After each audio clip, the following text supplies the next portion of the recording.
પ્રધાનમંત્રી આવાસ યોજના અને વિકસિત ભારત વિકસિત ગુજરાત અંતર્ગત ગુજરાતની 182 વિધાનસભામાં એક સાથે વડાપ્રધાન નરેન્દ્રભાઈ મોદી તેમજ મુખ્યમંત્રી ભૂપેન્દ્રભાઈ પટેલની વર્ચ્યુઅલ હાજરીમાં લાભાર્થીઓને આવાસ લાભ તેમજ લોકાર્પણ કરવામાં આવ્યા। આ પ્રસંગે ડભોઈ ખાતે જિલ્લા કક્ષાનો કાર્યક્રમ યોજાયો, જેમાં વડોદરા તાલુકામાં 65 આવાસ થનાર છે।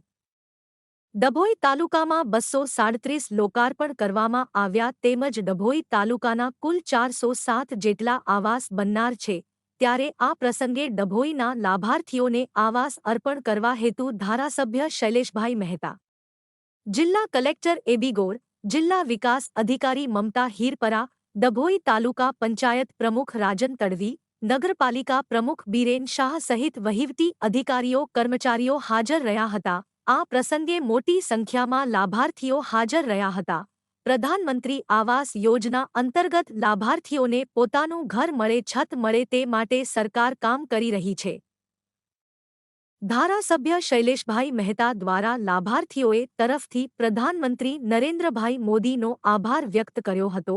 લાભાર્થીઓના ખુશીની લહેર જોવા મળી હતી। આજનો દિવસ ઐતિહાસિક દિવસ છે। સમગ્ર ગુજરાતની 182 વિધાનસભામાં આજે પ્રધાનમંત્રી આવાસ યોજનાનું લોકાર્પણ અને ખાતમુહૂર્ત એક સાથે, અને એમાં પણ દેશના વડાપ્રધાન શ્રી નરેન્દ્રભાઈ મોદી વર્ચ્યુઅલી ઉપસ્થિત રહ્યા।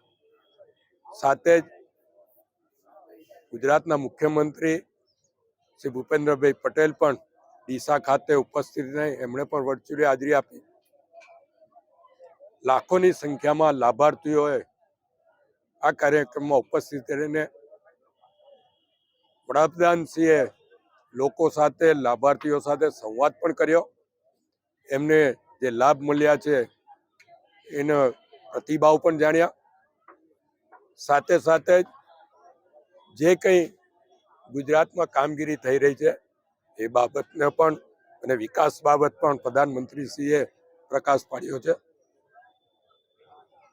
આજે ડભોઈ ખાતે પણ આ તાલુકા કક્ષાનો કાર્યક્રમ કરવામાં આવ્યો। એમાં જિલ્લાના કલેક્ટર શ્રી ગોર સાહેબ ઉપસ્થિત રહ્યા, જિલ્લા વિકાસ અધિકારી શ્રી ઉપસ્થિત રહ્યા, સાથે તાલુકા વિકાસ અધિકારી, તાલુકા પંચાયતના પ્રમુખ, નગરપાલિકાના પ્રમુખ, જિલ્લા અને તાલુકા અને નગરના ભારતીય જનતા પક્ષના હોદ્દેદારો અને ડભોઈ તાલુકાના જે કંઈ લાભાર્થીઓ છે એ પણ ઉપસ્થિત રહ્યા।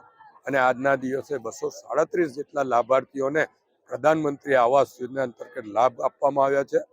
હું આ તમામને અભિનંદન આપું છું અને આ કાર્યક્રમ દ્વારા પ્રધાનમંત્રી આવાસ યોજનાનો લાભ ડભોઈ તાલુકાના લાભાર્થીઓ આપવા બદલ માનનીય વડાપ્રધાન શ્રી અને ભૂપેન્દ્રભાઈ પટેલ મુખ્યમંત્રી શ્રી બંનેનો આભાર પણ માનું છું।